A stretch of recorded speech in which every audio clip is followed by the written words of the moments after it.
On this episode of China Uncensored, abandon your baby, ye who enter here.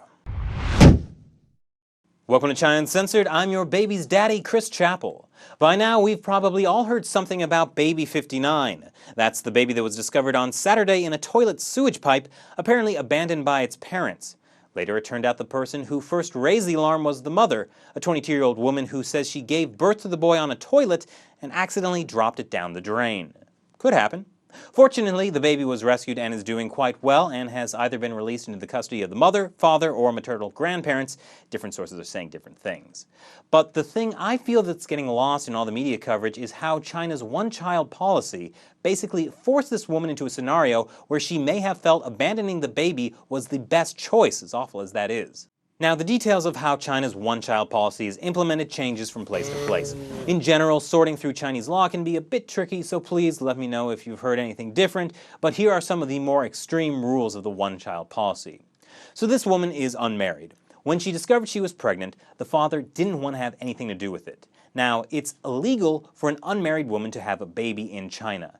If you do, you have to pay a fine, so your options are to abort the baby, give the baby up for adoption, or pay the fine, which this woman couldn't afford to do. Since it's a one-child policy, a lot of abortions happen in China. 13 million a year, or about 1,500 an hour, according to government researchers who tend to lowball these kinds of numbers. But abortion costs money, and this mother didn't have it. Okay, so adoption. Now, this is where it varies a lot from place to place, but usually if you adopt, you forfeit your right to have your own children. Not that appealing, huh? Now, there are other places where you forfeit your right to have children only if you adopt a child illegally, meaning not going through the necessary paperwork, but I imagine going through that paperwork in this case would mean the mother would have to have disclosed she had an illegal birth, and then you're right back where you started.